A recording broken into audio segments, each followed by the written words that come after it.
우리 하나님 말씀 제가 봉독 한번 하겠습니다. 마태복음 28장 18절부터 20절까지 한번 제가 읽겠습니다.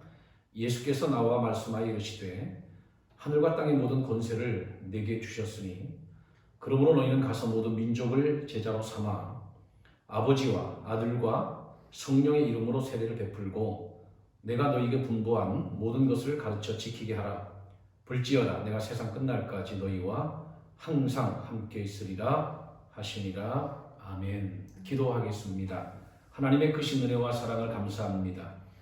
오늘 이와 같이 하나님께서 귀하고 소중한 기회를 허락해 주셔서 교육목회라고 하는 주제와 과목을 가지고 함께 나누고 또 정보를 공유할 수 있도록 은혜를 베풀어 주심을 감사합니다. 오늘 수업이 우리 학생들에게는 큰 도전이 되고 또 강의하는 저에게는 목회를 다시 한번 점검하고 정리하는 계기가 될 수 있도록 은혜를 베풀어 주옵소서. 수업의 모든 시종을 주 앞에 의탁합니다.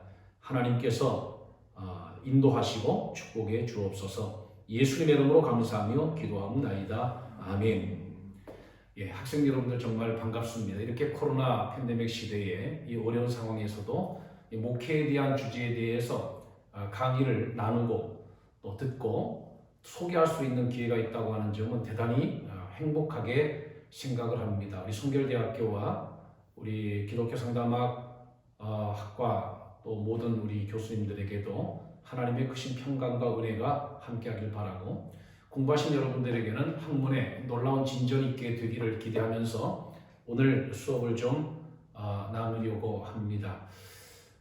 특강 형식인 것으로 알고 있기 때문에 짧은 시간에 강좌 수업을 다 소개하기에는 아마 한계가 있을 것 같아서 제가 임의로 그 수업의 범위 자체를 조금 정리를 했습니다. 오늘 수업의 주제는 교육목회 특강이라고 제가 그냥 정리를 했고요. 다 나눌 수 없기 때문에 두 가지 큰 정리를 좀 해드리면 여러분들이 교육목회에 대해서 이해하고 받아들이는데 도움이 되리라고 생각을 합니다. 하나는 무엇이냐면 교육목회의 필요성과 개념이에요. 교육목회가 왜 필요한가? 또 교육목회라고 하는 것이 왜 만들어지게 되었는가? 교육목회라고 하는 개념이 왜 생겼는가? 그리고 그 교육목회라고 하는 것이 현대를 살아가는 우리들에게, 현대의 목회의 상황 속에 있는 우리 모두에게 어떤 의미가 있는가라고 하는 것을 정리해 보고자 합니다. 그 정리를 위해서 교육목회의 필요성과 교육목회의 개념으로 정리해서 소개하게 될 것입니다. 개념 정리에 있어서는 우선 용어적으로 정리를 해드리고 그 다음에 성경적인 개념으로 확인시켜 드림으로써 교육목회에 대한 확고한 어떤 필요성과 목적 이것을 함께 공유하고자 합니다. 또 하나는 실제로 그러면 교육목회를 어떤 방법으로 해야 하는가, 교육목회에 대한 방법에 관한 내용입니다. 물론 교육목회에 대해서 원리 중심으로 소개를 하게 되겠지만 방법이라고 하는 것도 함께 열어놓고 실제로 교육목회는 어떻게 실제화할 수 있는 것인가 라고 하는 것을 네 가지로 여러분에게 설명을 하고자 합니다.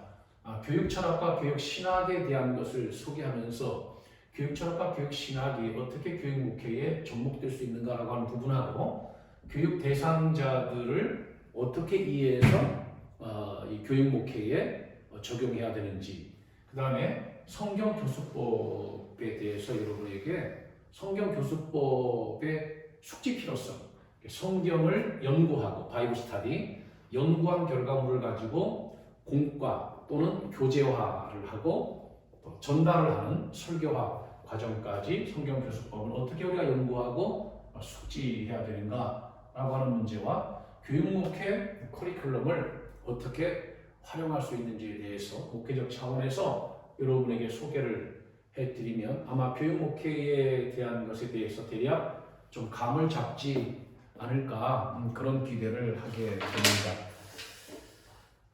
그러면 먼저 이 순서에 따라서 짧은 시간 가능한 한 순서에 따라서 정리를 해야 강의가 다른 데로 나가지 않고 그 범위와 그 규정 안에서 이루어질 것 같아서 성실하게 이 순서에 따라서 소개를 해보도록 하겠습니다. 교육 목회라고 하는 용어 자체는 1980년도 초에 생겨난 용어입니다. 배경이 있어요. 우리나라 역사를 보면 1970년대에서 80년대가 있고 당연히 그 이후에 90년대가 있을 것이잖아요. 그죠? 그런데 7, 80년도에는 우리 한국 교회가 아주 고도로 성장했던 성장기입니다. 저는 7, 80년대를 지나온 사람이에요. 그 당시에는 교회마다 주일학교 어린이들로 아주 넘쳐났습니다. 학생들로 넘쳐났고 청년들이 주도적으로 교회에서 역할을 했고 그리고 동네마다 가장 큰 건물은 교회 건물이었고 가장 활성화되는 단체도 교회였습니다. 온통 대한민국이 교회를 중심으로 이루어지는 것 같은 그런 교회의 활성화 시대가 바로 7, 80년대 시대입니다. 그러다가 90년대로 접어들면서 한국교회는 조금씩 정체되기 시작합니다. 그 정체되면서 회의가 일어나고 또 비판이 생겨나요. 무슨 말이냐면 교회라고 하는 것이 계속 성장 중심으로 이루어졌거든요. 계속 양적인 성장 중심으로 교회가 이루어졌어요.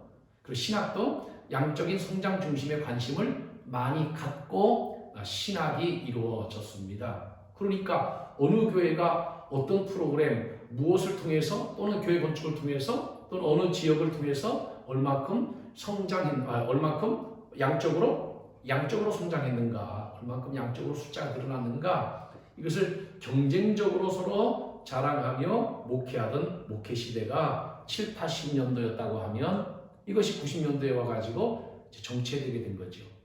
왜 그랬을까요? 7, 80년대 교회가 왕성하게 성장하면서 그 성장을 교육으로 채우지 못하고 계속해서 양적 성장 위주로 가다 보니까 교육기관은 약화된 거예요.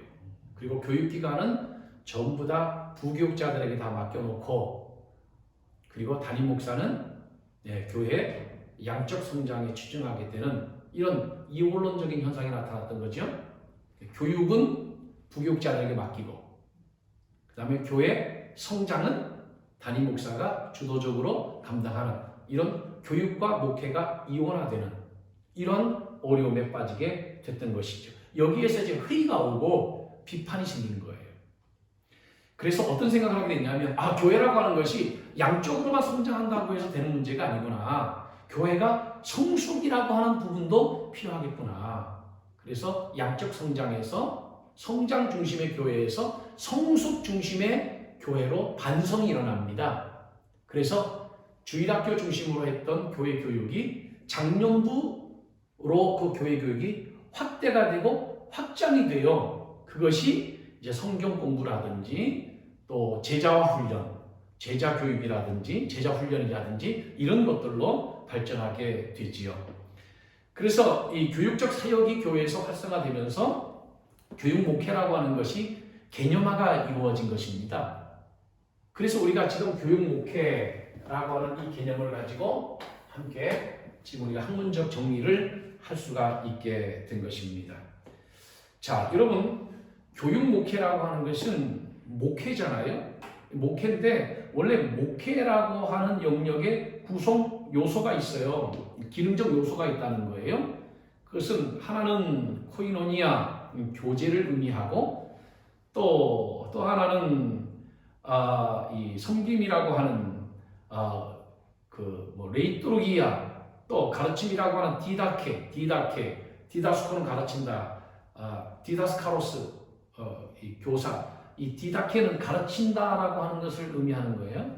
그 다음에 캐리그마, 말씀 선포, 그 다음에 디아코니아, 봉사, 헌신, 이런 개념들이 있어요. 이런 레이토르기아도 있네요. 레이토르기아, 이건 성례, 이런 것들인데 이런 목회의 다양한 기능들, 이 모든 기능들이 전부 다 교육이다 이렇게 보는 것이에요. 그게 교육 목회의 기본적인 개념인 것입니다.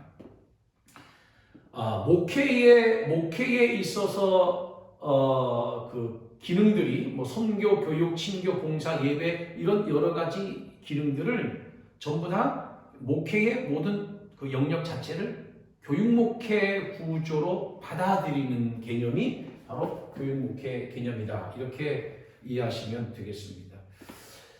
그동안에 우리 한국 교회는 설교와 신방 위주의 장년부, 그 다음에 주일학교에 국한된 교육, 이렇게 이원화돼서 목회가 이루어졌던 거죠. 그러다 보니까 담임 목사가 하는 목회 영역이 따로 있고 부교육자가 하는 영역이 따로 있고, 그래서 이원화되어 있는 이런 교육 시스템을 가지고 있었는데, 교육 목회라고 하는 것은 그런 모든 영역 자체를 다 목회라고 하는 구조 안으로 받아들이는 개념이에요. 이것을 좀 더 명확하게 하기 위해서 좀 그 용어적 개념을 먼저 여러분에게 설명드리는 게 좋을 것 같아요. 교육 목회 그러면 그 세 가지의 관점을 가질 수 있고 세 가지 관점이 가능합니다. 하나는 뭐냐면 전통적인 시각입니다. 전통적인 시각이 뭐냐면 목회의 여러 방법 중에 하나가 바로 교육 목회다. 이런 관점인 거죠. 예컨대 목사가 한 교회에서 성도들을 양육하는 데 있어서 주로 네 가지를 행사하지요. 하나는 예배와 설교, 예배의 기능이죠. 또 교육의 기능, 그리고 행정의 기능, 상담의 기능. 그 중에 하나 교육의 기능.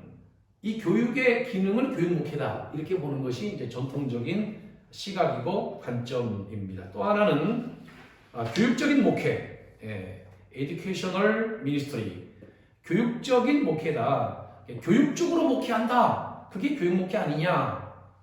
방법론적으로 교육이라고 하는 방법을 이렇게 도입해서 목회를 한다. 목회를 하는 방식과 형식으로서의 목회.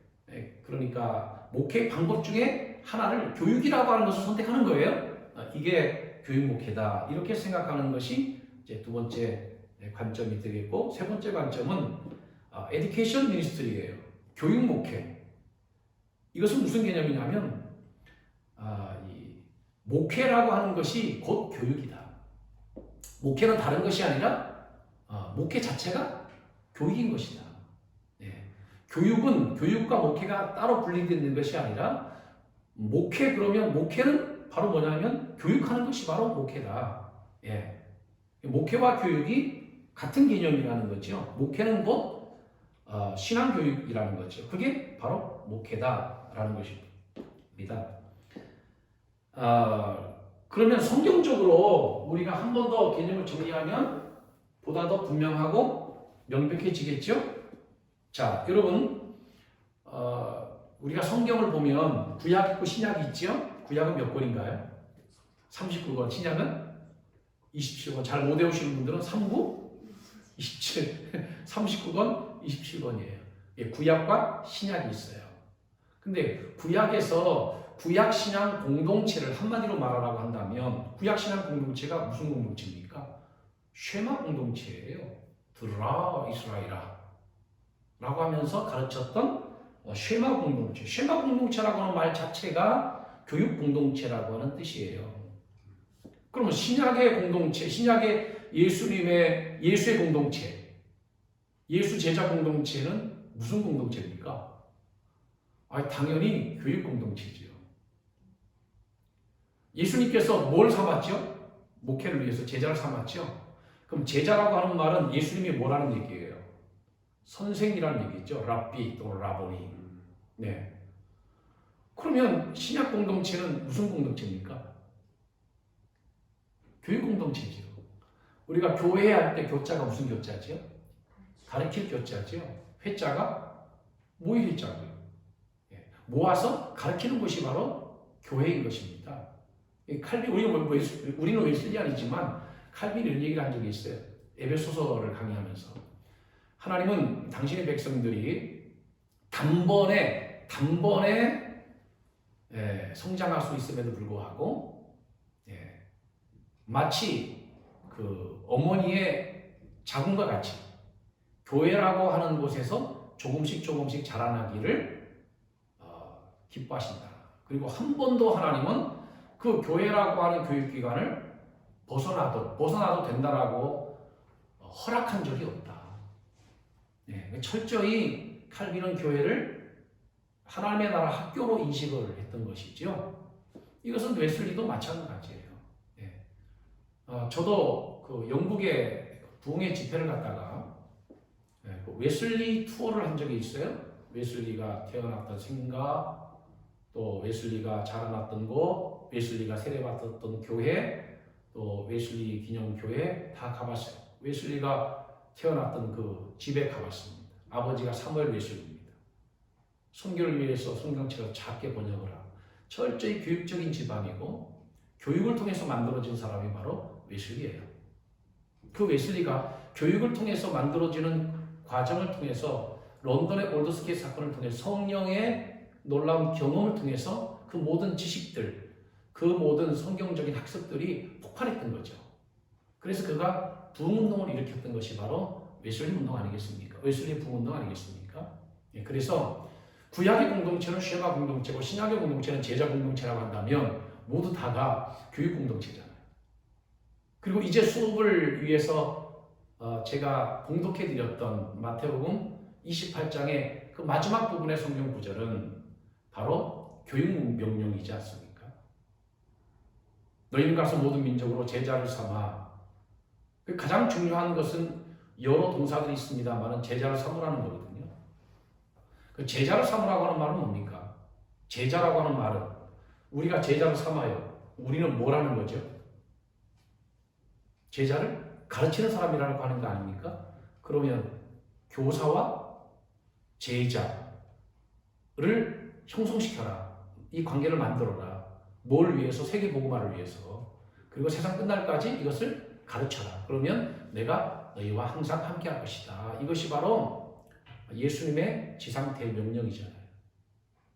그렇다고 하면 우리가 교육목회 그러는데 목회 따로 교육 따로가 아니라 이 교육 자체를 우리는 하나님의 나라 목회라고 받아들이는 것이 맞지 않겠는가라고 하는 이야기입니다.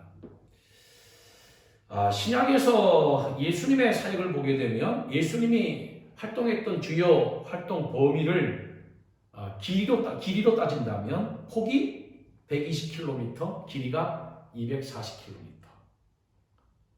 오늘 우리의 그 승용차로 만약 직선거리를 달린다고 하면 승용차로 1시간 거리와 승용차로 2시간 거리, 뭐 그 정도 대략 거리에서 예수님이 사셨어요. 예수님이 군사 조직을 하신 적도 없고 정치적인 혁명을 일으킨 적도 없고 부를 축적하거나 무슨 책을 쓰신 적도 없습니다. 그러나 예수님은 지금까지 지구상에서 그 어떤 인물보다도 가장 큰 영향력을 행사하셨습니다. 인생의 궤도를 완전히 변화시키는 놀라운 능력을 보여주셨던 것이죠. 그것도 예수님이 33년 동안 이 세상에서 사셨다고는 하나 공생의 기간을 따진다면 3년밖에 되지 않습니다. 3년에 2000년이라고 하는 20세기 동안 예수님은 여전히 세계에서 가장 강력한 영향을 미치고 있습니다. 하나님께서 교육 명령을 내리셨고 그 아들 예수가 그 명령을 수행하신 겁니다. 제자를 삼아서 제자들을 가르친 것입니다. 그럼 우리가 믿는 성령은 누구죠? 우리가 믿는 성령, 보혜사 성령은 진리의 영이고 기억나게 하는 영이고 또 가르치시는 영이에요. 그러면 생각해 보세요. 성부 하나님께서 쉐마 공동체에게 교육을 명령하셨고 그리고 예수가 교사로서 이 땅에 사셨으며 성령께서 진리의 영, 가르침의 영이라고 한다면 당연히 목회라고 하는 것은 교육적 사역이 아니겠는가라고 하는 것입니다. 그래서 실제로 그 예수님은 구약의 선지자들처럼 그 선지자의 주요 기능인 설교자와 교사의 역할을 감당하시는 거예요. 예수님을 선생이라고 언급한 곳이 공강복음서에만 35번. 공강복음서가 뭐지요? 마태, 마가, 누가복음. 사복음서 하면 요한복음까지 포함하면 사복음서가 되죠. 공간복음서에만 35번 선생이라고 번역이 되어 있고 요한복음에는 7번, 모두 합하면 사복음서에만 42번이나 예수님을 가르쳐서 호칭을 선생, 선생님 이렇게 언급하고 있다는 것이죠. 예수님을 직접 가르쳐서 선생이라고 호칭을 표현한 것만도 31번입니다. 랍비로 불려진 것이 12번, 라보니로 불려진 것이 2번, 또 가르친다라고 하는 말이 복음서에서 47번, 마태복음에서 9번, 누가복음에서 15번, 요한복음에서 10번이나 나옵니다. 가장 대표적인 부분이 산상수훈이죠. 마태복음 5장, 6장, 7장. 사람들은 산상설교라고 합니다. 좋아요. 설교라고 해도 좋고 뭐 연설이라고 해도 좋지만 우리 번역 성경에 보면 예수께서 산에 올라가셔서 제자들에게 가르치셨다고 했죠. 예수님께서 가르치신 그 산상수훈은 아주 예수님의 가르침, 교육사역주의 가장 대표적인 부분이라고 할 수 있습니다. 이제도 교수님이 말씀을 드렸지만 너희가 가서 모든 민족으로 제자를 삼아라라고 하는 그 성경 구절의 묶음을 보면 대부분이 다 분사형이고요. 가장 중요한 핵심은 바로 뭐냐면 제자를 삼아라라고 하는 것이 가장 중심이에요. 분사형으로 나머지가 되어 있다고 하는 것은 부대적인 의미 아니겠습니까? 그러니까 목회라고 하는 것은 제자를 삼아서 그 제자를 양육하고 교육하는 것. 이게 핵심인 것이고 나머지는 다 부대적 행위인 거예요. 그러면 여러분들에게도 뭔가 의문이 하나가 있죠? 그게 뭐겠습니까? 아니 그러면 선교는, 봉사는, 구제는 그런 것들이 중요하지 않다는 것이 아니라 선교라고 하는 것도 선교를 왜 합니까? 선교는 하나님의 나라 교육을 시키기 위해서 선교하는 거예요. 우리가 물고기를 잡으면 잡을 때는 미끼로 잡지만 잡아놓고도 계속 미끼 줍니까? 아니죠. 잡을 때는 미끼를 주지만 잡은 다음에는 물고기를 어떻게 하죠? 먹이를 줘서 물고기를 기르잖아요. 마찬가지로 우리가 선교 전도라고 하는 것은 그 영혼을 구원하기 위한 과정이지요.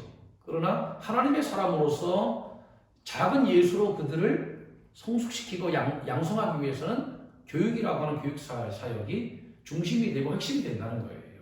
그래서 이 교육 목회는 대단히 중요한 것이다 라는 것입니다. 그래서 사도 바울 같은 경우도 그렇고 예수님의 제자들 같은 경우도 그렇고 한 번 설교할 때 뭐 때로는 500명이 아니라 3,000명씩도 예수께 돌아왔잖아요. 그러면 3,000명 돌아온 그들을 어떻게 했습니까? 바로 다 죽여서 천국 보냈습니까? 아니죠, 그죠? 그들이 사도들의 가르침을 받았다는 거예요. 그러니까 전도라고 하는 것은 교육하기 위한 것입니다. 근데 그동안 우리 한국교회는 전도는 했는데 가르침에 대한 사역이 약화됐다는 것이죠. 그러면 이 교육 목회가 제대로 이루어지지 않는 것입니다. 저는 강의를 통해서 개인적인 좀 고백을 하고 싶은데 저는 지금 29년째 목회를 하고 있습니다. 개척을 해서 돌진한 아들과 나의 아내를 데리고 3명이서 개척을 해서 지금 29년째 목회를 하고 있습니다. 이 목회를 하면서 계속 그동안에 뭐를 했냐면 목회를 하면서 교육을 했어요. 29년 동안. 그러다 어느 한순간에 제가 목회라고 하는 것이 바로 교육 자체임을 알게 되었고 목회에 대한 인식을 내가 새롭게 재정립했습니다. 그래서 진짜 교육 목회를 시작하게 된 거예요. 29년이 지난 지금 저 우리 교육관 뒤에도 성서대학 고국반들 졸업사진들이 쭉 있지만은 그동안에 30여 차례가 넘는 우리 성서대학 팀들을 양성을 해서 졸업을 시켰어요. 한 번에 많을 때는 20명 가까이, 뭐 적을 때는 그저 뭐 10명 안팎. 근데 그것을 한 30차례 이상 우리가 했고 이번에도 줌을 통해서 성서대학을 한 거예요. 우리 교회는 성서대학 초급반을 수료하게 되면 교사 자격증이 함께 나갑니다. 중급과정까지 끝나면 부역장 자격증이 나가고 고급반 과정까지 끝내게 되면 장로나 권사나 안수집사를 피택할 수 있는 자격이 주어져요. 그러니까 우리 교회 안수집사나 권사, 장로들은 전부 다 성서대학 고급과정 이상으로 졸업했다는 얘기죠. 그러니까 교회가 흔들리겠어요? 흔들리지 않겠어요? 흔들리지 않지요. 코로나의 영향을 안 받는 것은 아니겠지만 사실상 거의 영향이 없습니다. 이게 바로 나는 교육 목회의 힘이지 않는가 이렇게 생각을 해요. 지난주에도 전도하는 전도 프로그램을 줌으로 계속 진행을 했고, 이런 어려운 상황에서도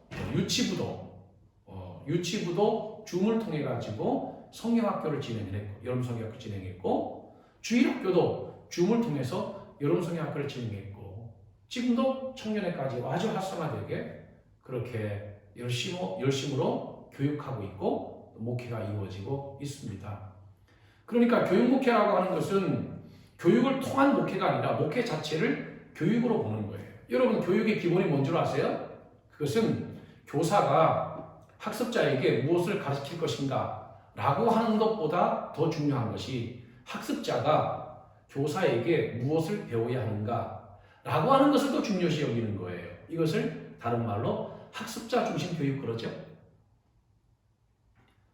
마찬가지예요. 이 교육 목회라고 하는 것은 어느 한 부분의 방법을 채택한다고 해서 되는 것이 아니라 아예 철학 자체가, 아예 신학 자체가, 아예 이념 자체가 교육 목회이어야 가능한 목회입니다. 이것을 위해서 기독교 교육 상담 학과를 통해서 이 부분들이 여러분들이 극복이 돼야 되고 해소가 돼야 된다라고 생각을 합니다.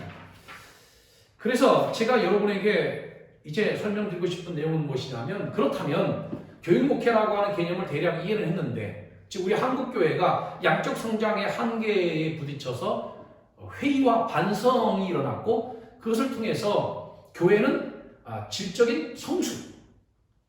성숙이 필요하다라고 하는 반성을 통해서 교육 목회라고 하는 개념이 만들어졌는데, 그 교육 목회에 대한 개념을 정리하다 보니까 결국 목회라고 하는 것은 교육이더라.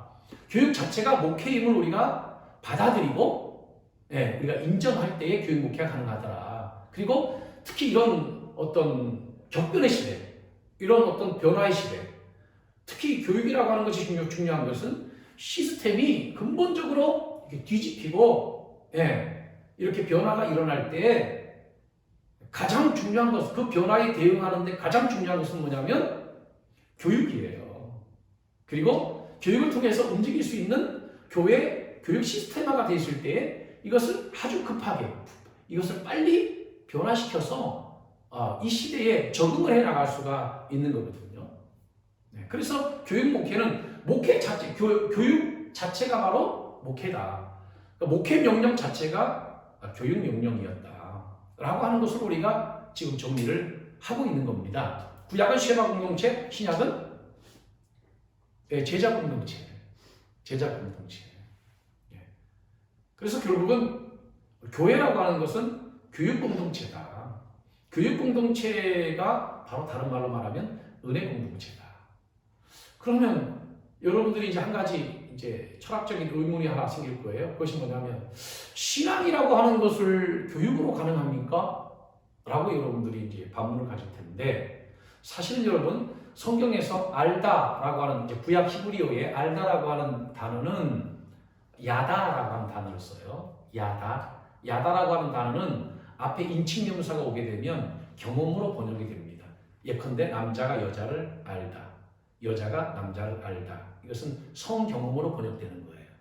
성경에서 말하는 알미라고 하는 것은, 이것은 그 지식만을 의미하는 것이 아니라 삶을 통해서 삶의 체험을 통해서 확신하는 그 경험을 내포하고 있는 것이고 포함하는 것이에요. 그래서 교육학에서 말하는 교육은 인지교육, 머리에서 머리로 지식이 전달하는 교육을 말하는 것이 아니라 그 지식을 삶의 실천에서 얻은 경험을 통하여 확신을 얻는, 그래서 관계가 이루어지는, 이것을 교육이다 이렇게 인식을 하는 거예요. 교육이라고 하는 그 자체부터 좀 개념을 이해하면 시간이 너무 많이 소요가 될 것 같아서 생략을 하고는 있습니다만은, 그래서 기독교 교육에 대한 오해가 상당히 많은 거예요. 그래서 우리가 불가피하게 좀 정리해야 될 것이 뭐냐면 교육 철학과 교육 신학을 정립을 해야 제대로 된 교육 목회가 이루어진다. 그렇게 우리가 정리할 수가 있겠습니다. 여러분, 모든 나무는 구성 요소가 세 가지가 될 겁니다. 그죠? 모든 나무는 구성 요소가 세 가지. 좀 삐딱하죠, 나무가. 내가 그림을 잘 못 그려요. 그러니까 사진은 잘 찍었죠. 근데 그림을 잘 못 그려요. 그림을 못 그려서 내가 사진 찍는 걸 좋아하는데, 그래도 잘 그려졌는데, 오늘은. 자, 모든 나무의 구성이 밑에는 뭐가 있어요? 뿌리가 있죠, 그죠? 네. 그 다음에 뭐가 있어요? 뭐가 있어요? 열매가 있죠? 열매가. 그 다음에 뭐가 있어요? 네, 줄기가 있겠죠, 그죠? 줄기. 네. 제가 왜 이런 말씀을 드리냐면, 그 실천신학이라고 하는 것을 최초로 학문화한 사람이 쿠메니우스입니다. 그 쿠메니우스 200년 후에 그 슐라이어마허라고 하는 이 독일의 신학자죠. 1768년에서 1834년까지 사신 분인데 이분이 주로 이제 현대 신학의 아버지 이렇게 불려진 사람인데 이분이 최초로 철학 신학, 역사 신학, 실천 신학으로 뭐라고요? 철학 신학, 그 다음에 뭐라고요? 역사 신학, 그 다음에 뭐라고요? 실천 신학.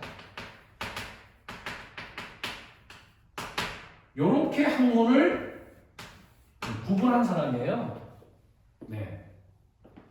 모든 학문은 다 철학 신학, 역사 신학, 실천 신학. 모든 학문은 전부 다 신학도 마찬가지지만 뿌리에는 철학과 신학이 있고 역사가 있고 그 다음에 실천이 있는 거예요. 기독교 교육은 뭐에 해당되는 거죠? 실천에 해당되는 거예요.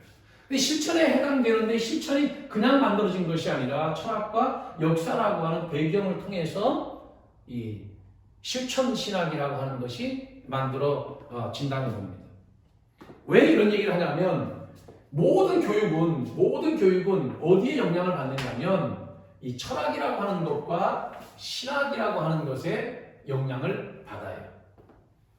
이게 무슨 말이냐면 자, 철학이라고 하는 이 복잡하고 광의적인 이런 것들을 다 양보를 시키고 아주 간단하고 기본적으로만 5가지로 설명을 하게 되면 이 철학은 전통 철학과 그 다음에 현대 철학이 있어요. 전통 철학과 현대 철학.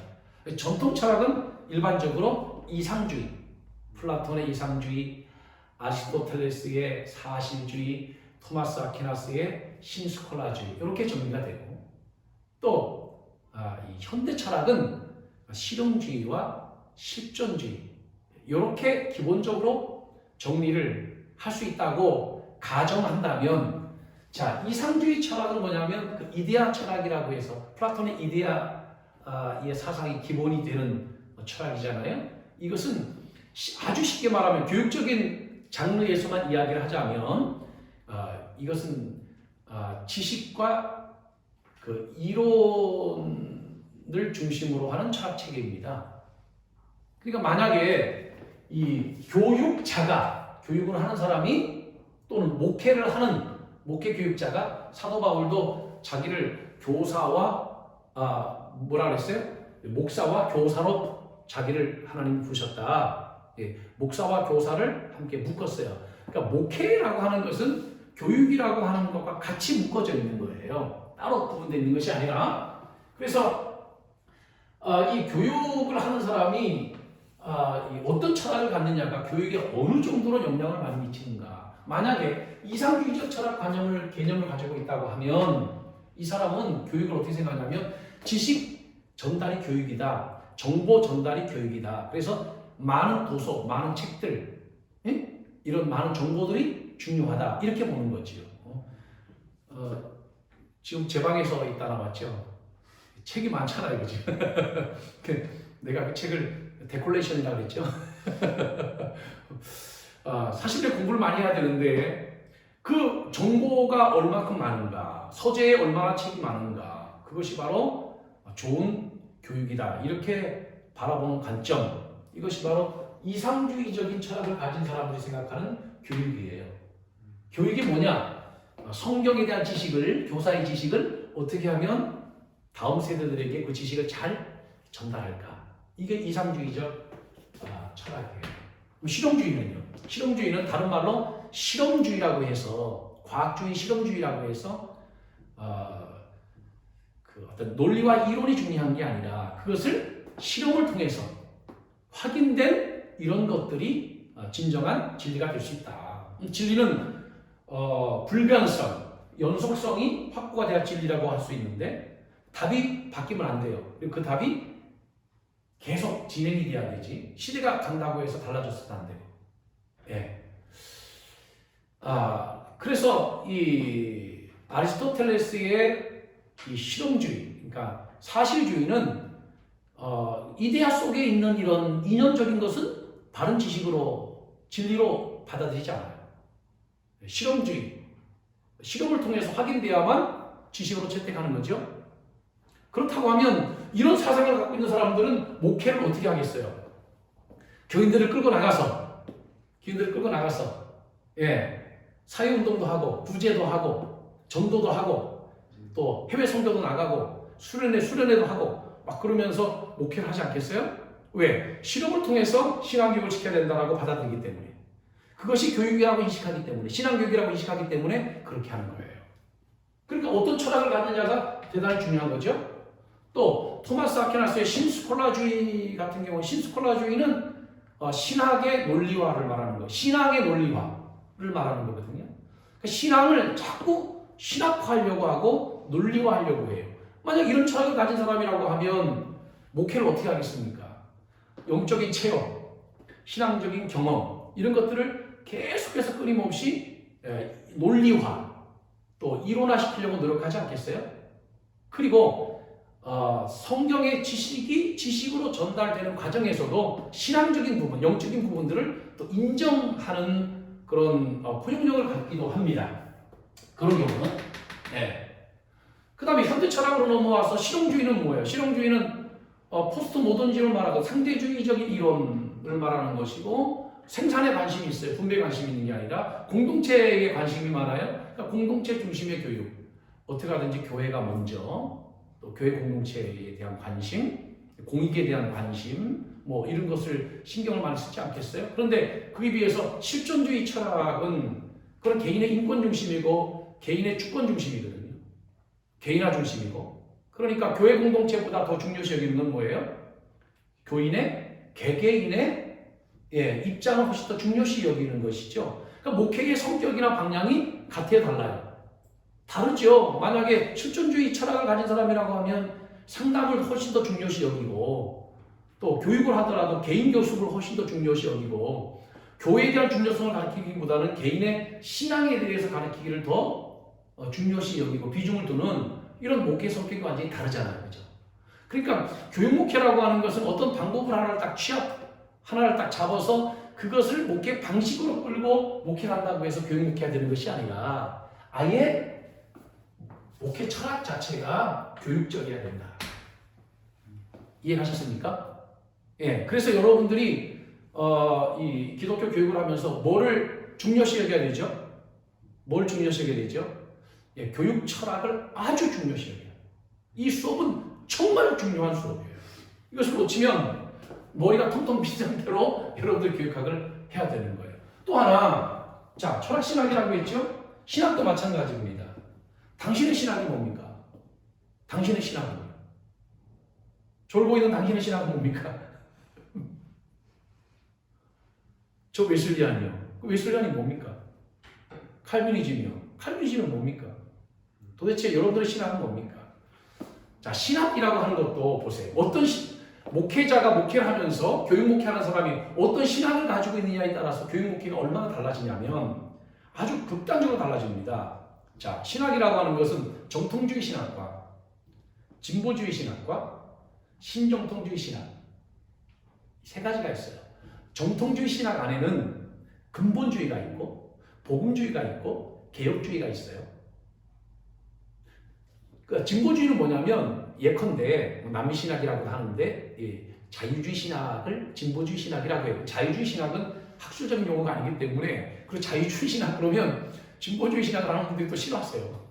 학문적인 논의를 할 때는 주로 이제 진보주의라고 표현하는데 진보주의 신학.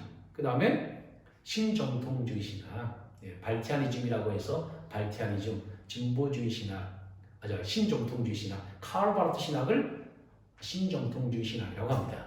그럼 정통주의 신학에서는 주로 무엇을 중요시 여기냐면 성경의 내용을 다음 세대들에게 전달하는 것을 신앙교육에 있어서 가장 중요한 것으로 여깁니다. 진보주의는 프락시스를 강조합니다. 그래서 신앙의 실천운동을 통해서 신앙을 자각하는, 신앙을 인식하는. 그리고 신정통주의 신학은 뭐냐면 성경에 대한 지식을 전달하는 것도 물론 중요시 여기지만 보다 더 중요시 여기는 것은 변화를 중요시 여깁니다. 트랜스포밍, 변화. 그러니까 정통주의 신학에서 신앙을 이해할 때는 당신의 신앙이 얼마나 좋습니까? 라고 물어보면 내가 성경 얼마 읽었습니다. 하나님에 대해서 얼마큼 알고 있습니다. 신학에 대해서 내가 얼마나 알고 있습니다. 성경의 원리에 대해서 얼마나 알고 있습니다. 라고 하는 지식 중심으로 대답한다고 하면 진보주의 신앙에서 당신 신앙이 얼마나 좋습니까? 라고 하면 저 데모하러 강화문에 몇 번 나갔습니다. 내가 구제하러 어려운 엔조 단체에 가입해서 내가 세계의 기근 퇴치를 위해서 내가 나가서 봉사했습니다. 뭐 이런 실천적인 부분을 얘기하겠죠. 그런데 신정통주의 신학 관점에서 당신의 신앙이 얼마나 좋습니까? 라고 묻는다면 내가 예수 믿기 전과 예수 믿고 난 후에 이만큼 변화되었습니다. 라고 대답할 겁니다. 변화된 그만큼이 그 사람의 신앙이라는 거죠. 변화된 그만큼이. 그래서 신정통주의 신학은 변화를 중요시 여기는 것입니다. 자, 그렇다면 목회라고 하는 것도 마찬가지잖아요. 지식 전달을 목적으로 하는 교육 목회가 있을 것이고, 그 다음에 사회사업, 사회운동, 상담, 구제, 그 다음에 그죠? 뭐 엔조 단체를 통한 구제도 마찬가지고, 교회에서 하는 구제도 마찬가지고, 복지사업, 뭐 이런 것들을 통해서 목회를 다양화하고, 그죠? 목회를 표현하는 이런 목회 방식을 아마 선호할 것이고, 그 다음에 신정통주의 신학의 백그라운드를 가지고 있는 목회자라면 목회 어떻게 하겠습니까? 어떻게 하면 교인을 변화시킬 수 있을까? 어떻게 하면 저 사람을 변화시킬 수 있을까? 구원받은 저 사람을 어떻게 하면 변화시킬 수 있을까? 저 사람의 변화에 어떤 내가 도움을 줄 수 있을까? 라고 하는 것에 대해서 훨씬 더 관심을 많이 갖겠죠? 그래서 교육 목회 방법에 있어서 가장 첫 번째는 뭐냐면 교육 철학과 교육 신학을 먼저 정립하는 것이 중요하다. 이 뿌리가 되지 않으면 아무리 방법을 많이 연구한다 할지라도 내 몸에 맞지 않는 옷을 계속 입어보는 거와 마찬가지일 것이다 라고 하는 것을 교육학을 하고 목회를 하는 목사님이 여러분들에게 팁으로 제가 알려드리는 것입니다. 이것이 여러분들에게 좀 도움이 됐으면 좋겠습니다. 두 번째는요, 교육 목회는요, 교육 대상자를 이해해야 됩니다. 왜냐하면 여러분 성경을 오늘날 우리가 읽는 이유가 뭡니까? 성경을 오늘날 우리가 읽는 이유가 2000년 전에 사람들을 구원하기 위해서 오늘 우리가 이 성경을 읽는 겁니까? 우리가 이 성경을 가르치는 것은 2000년 전에 사람들을 구원하기 위해서 이 성경을 가르치는 겁니까? 아니죠. 오늘 이 시대에 우리가 접하고 만나는 사람들을 구원하기 위해서 오늘 우리는 내가 이 성경을 읽는 것입니다. 그리고 내가 가르치는 것이에요. 맞아요? 안 맞아요? 그렇기 때문에 이 성경은 다른 사람에게 주시는 것이 아니라 우리가 가르치는 교육 대상자에게 주시는 겁니다. 이 성경을 누구한테 줬다고요? 우리가 교육해야 될 대상자들에게 주신 말씀이라는 것. 나에게 주신 말씀인 동시에. 그렇다면 우리가 가르쳐야 할 그 대상자를 이해하는 것이 너무나도 중요한 것입니다. 우리가 지금 갖고 있는 성경은 문자로 된 하나님의 말씀입니다. 근데 그 문자가 어떤 문자죠? 한글이잖아요. 왜 한글로 하나님 우리에게 주신 거죠? 오늘 우리가 접하고 있는 사람들은 한글을 이해하는 사람들이거든요. 마찬가지로 상대방, 교육 대상자를 이해하면 이해할수록 교육 목회 집중도는 올라갑니다. 교육 대상자를 모르면 절대로 우리가 교육을 성공적으로 할 수가 없어요. 지금 우리가 MZ세대라고 하지 않아요? MZ세대, 밀레니엄. Z세대는 X세대, Y세대, Z세대 할 때 Z예요. 그런 시대가 다 흘러가서 이제 Z세대다 이겁니다. 한 세대를 보통 몇 년 잡냐면 30년 정도 잡습니다. MZ세대는 밀레니엄 세대는 2000년 안팎으로 태어난 세대를 말하는데 연령대로 굳이 표현하자면 20살에서 40살 정도? 20에서 40살 그 사이 정도를 우리는 MZ세대라고 합니다. MZ세대는 어떤 세대인가요? 여러분들이 MZ세대 아닌가? 맞아요? 여러분들이 MZ세대면 여러분들이 밀레니엄 세대 또 모바일 세대인데 MZ세대는 태어날 때부터 뭐가 있었어요? 태어날 때부터 네트워크 있었잖아요. SNS가 있어, 컴퓨터가 있어. 태어날 때부터. 네. 그래서 모바일 네트워크 이런 것을 아주 활용하고 사용하는데 여러분들이 능통합니다. 여러분들의 소비 성향과 기성세대의 소비 성향은 달라요. 여러분들이 좋아하는 그 성향과 그 기성세대가 좋아하는 성향은 전혀 달라요. 여러분들이 소비하는 소비 성향과 기성세대가 소비하는 소비 성향도 완전히 달라요. 여러분들이 생각하는 교회와 기성세대가 생각하는 교회하고도 전혀 달라요. 그런데 교육 대상자를 이해하지 못하면 어떻게 교육을 가능하게 하겠냐는 거예요. 그래서 교육 대상자를 이해하는 교육학적인 이론이 있어요. 상담학에서 가지고 온 이론들, 또 교육학에서 가져온 이론들이 있어요. 그것을 일명 이제 발달 단계 이론이라고 합니다. Development. 발달 단계 이론. 생각나는 거 있어요? 발달 단계 이론? 사람을 이해하기 위해서 그 연구된 이론들, 발달 단계 이론. 피아제의 인지 발달 이론. 그다음에 또 뭐가 있어요? 에릭슨의 사회 심리 발달, 사회 심리 갈등 발달 이론, 갈등에 대한 이론. 그다음에요? 프로이드의 성심리, 성발달 이론. 그다음에 파울러의 신앙 발달 이론. 콜버그의 도덕 발달 이론. 사면 여러분 그런 이론들이 있잖아요, 그죠? 도덕 판단 이론도 있고 로저의 여러 가지로 이론들이 있습니다만 그런 이론들을 통해서 학습자들을 이해하는 거예요. 학습자들을 이해하는 것과 하지 않는 것이 무슨 차이가 있느냐? 학습자를 이해하면 내가 무엇을 가르칠 것인가라고 하는 것에 초점을 두지 않아도 돼요. 왜냐하면 그들이 나에게 무엇을 배워야 하는가라고 하는 학습자 중심의 교육이 가능하고 일방통행식, 주입식 교육에서 탈피할 수가 있어요. 그래서 학습자 중심의 교육을 하려고 하면 교육 대상자가 무엇을 원하는지, 니즈, 그들의 필요를 우리가 채우기 위해서. 지금 MZ세대 특징 중에 하나가 무엇이냐면 본인들이 필요하지 않은 것은 아예 관심이 없어요. 근데 본인들이 필요하다고 판단이 되면 과감하게 투자하는 세대가 MZ세대의 소비 성향 특징입니다. 그래서 그 니즈, 필요를 니즈를 이해하지 못하면 어떻게 그들을 우리가 가르칠 수가 있겠어요? 그렇죠? 그리고 그 인지적으로, 도덕적으로, 또 영적, 신앙적으로 그들이 어떤 이해의 패턴, 어떤 이해의 단계에서 그런 지식들을 흡수하는지에 대한 원리를 모르면 어떻게 그들을 가르치겠어요? 예컨대 하나 예를 들어보면, 자 보세요 여러분. 기생나합의 이야기를 해보자 이거예요. 주일학교 아이들에게 기생나합 이야기하면 아이들이 두 가지 질문하겠죠. 손들고, 선생님 기생이 뭐예요? 라든지 또 하나 손들고, 기생은 나쁜 거예요. 그렇게 얘기하겠죠. 그죠?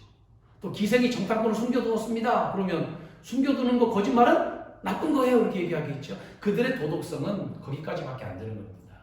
그런데 장년부들에게 기생나비 이야기를 하면 그가 기생이었지만 여호와의 신앙을 가졌다? 자신의 환경을 극복하고 여호와의 신앙을 가졌네? 훌륭하네. 그죠?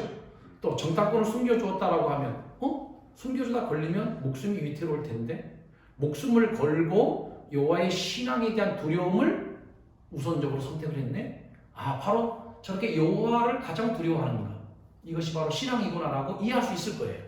그러나 그 도덕 수준이 주일학교 어린이들에게는 이해하기 어려운 거잖아요. 그래서 성경 우리가 가르치고 신앙교육 시킬 때에 상대의 준비 상태가 어느 상태인가라고 하는 것을 아는 것은 대단히 중요한 것입니다. 그래서 목회 대상자를 이해하라. 기독교 교육에는 목회 대상자를 이해하는 교육 프로그램이 여기 준비가 되어 있는 거예요. 또 하나는 뭐냐면 성경 교수법을 숙지하라. 성경 교수법은 성경을 연구하는 바이블 스터디 그 영역이 있고, 연구한 성경을 교재화하고 전달하는 교보제를 만들고 전달하는 전달 기법까지, 수사까지, 레토릭이라고 하는데 수사까지를 포함하는 성경 교수법이 있어요. 이 성경 교수법을 숙지해야 바른 교육 목회가 가능합니다. 무슨 말이냐면 전도돼서 들어왔어요. 어떻게 할 거예요? 그 다음에 전도돼서 들어왔습니다. 어떻게 할 거냐고. 예수 믿기로 결단했습니다. 그래, 세례를 베풀었습니다. 그 다음에 어떻게 할 거예요? 그냥 세월을 기다립니까? 어떻게 할 겁니까? 그 다음부터는 그들에게 남은 것은 오직 신앙교육입니다. 맞잖아요. 그럼 신앙교육의 가장 중요한 교재는 뭡니까? 교사는 목회자라고 치더라도 교사는 교육의 장은 교회고, 교회, 가정, 학교, 사회. 그러면 교재는 뭡니까? 성경이잖아요. The Bible. 성경이지 않습니까? 성경을 가지고 이제 어떻게 할 거예요? 우선 성경을 바이블 스터디를 할 수 있는 방법을 공부하셔야 되죠. 연역법으로 연구하고 귀납법으로 연구하고, 주제별로 연구하고 인물별로 연구하고 책별로 연구하고, 이것이 완전히 다 마스터돼야 됩니다. 그 다음에 전달 기법도 마찬가지예요. 이것을 연역법으로 전달할 것인가 귀납법으로 전달할 것인가, 또는 플롯, 그렇죠? 플롯으로 전달할 것인가. 이 플롯은 연역법, 귀납법을 섞는 변증법적 방법을 말하는 거예요. 또 포터 프리칭을 할 것인가, 또 무슨 드라마 프리칭을 할 것인가, 또는 무슨 교보제 인형극으로 할 것인가, 극으로 할 것인가, 또는 활동으로 할 것인가, 이런 것들을 자유자재로 할 수 있어야 된다는 거죠. 이것을 위해서는 성경을 우선 통시적으로 이해할 필요가 있어요.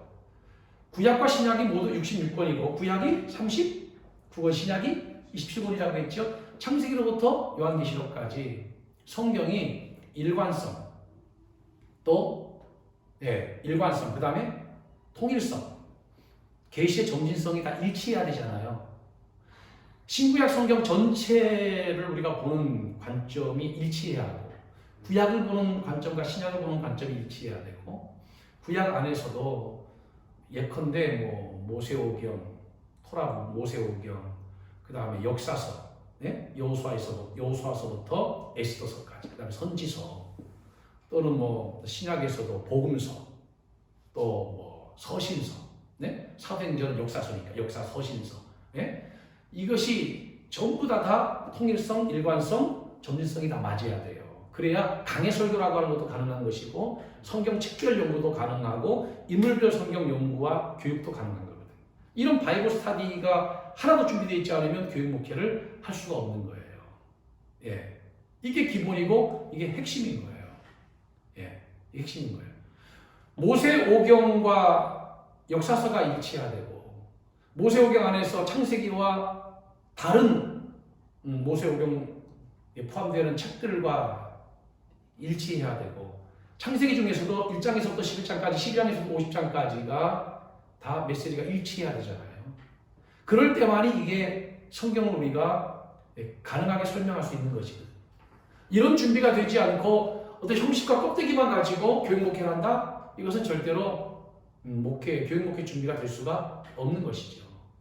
그래서 교육 목회는 그렇게 간단한 문제가 아닙니다. 왜냐하면 교육 자체가 목회이기 때문에 교육 목회는 굉장히 풍성한 것이고 아주 노블한 것이고 이게 교육 목회가요, 목회가 아주 세련되고 격이 높습니다. 고퀄리티 목회예요.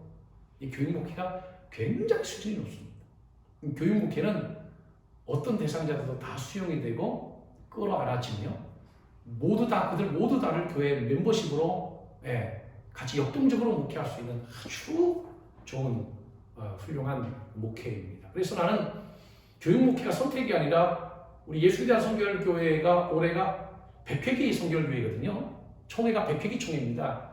100회기 총회를 통해서 올해 이렇게 100회기로 한 세기를 정리하고 또 다른 한 세기 이제 200주년을 향해서 갈 때에 예수께서 언제 재림하실는지 모르지만 새로운 우리의 예수에 대한 성결교회의 미래 100년은 철저히 교육 목회화해야 된다. 그러지 않고는 못 견딘다. 그리고 이런 시대를 우리가 감당해낼 수가 없게 된다. 저는 그렇게 생각을 해요. 굉장히 중요한 문제다라고 생각을 합니다. 네. 그 다음에 교육 목회 커리큘럼을 잘 활용하라. 예컨대 아까도 마리아 누구예요? 마리아 해리스처럼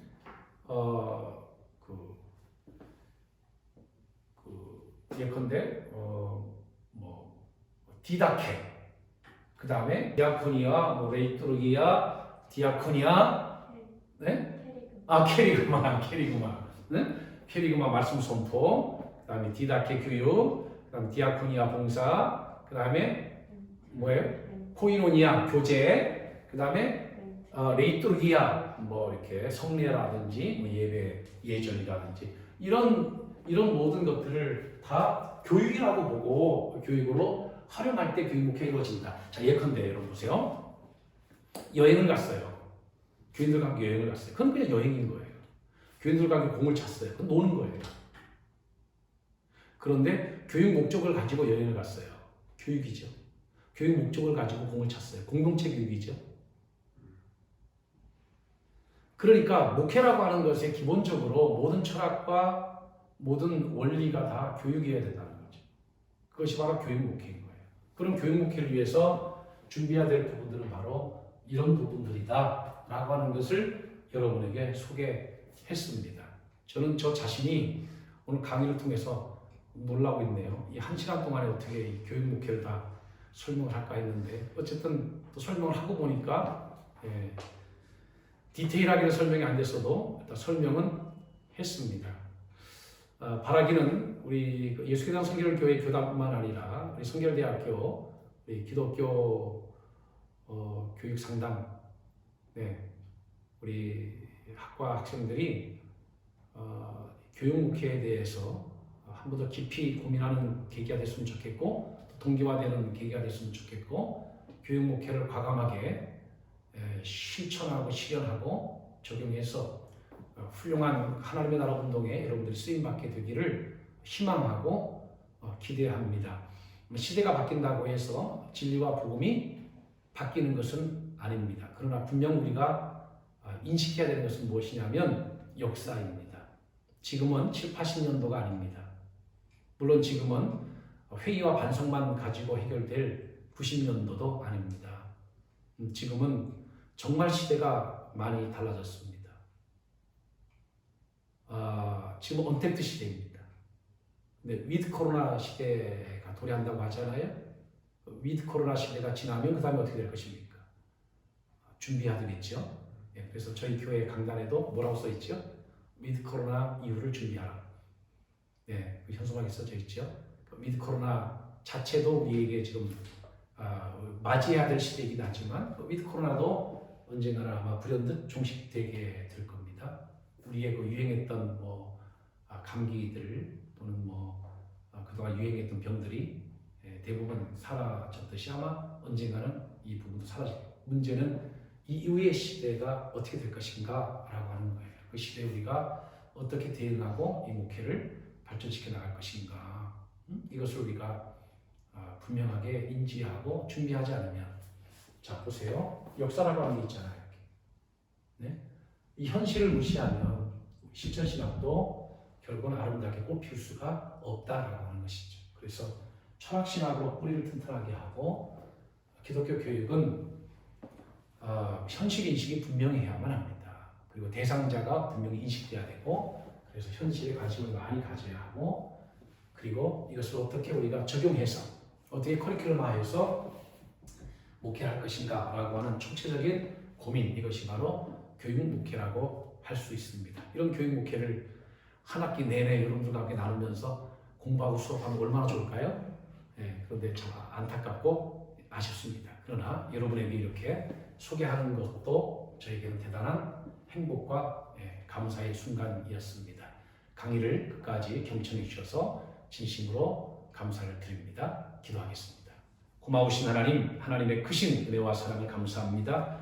오늘 하나님께서 저희들을 지극히 사랑하시고 인도하셔서 이와 같이 교육 목회라고 하는 주제와 과목을 가지고 강의를 하고 듣게 하심을 감사합니다.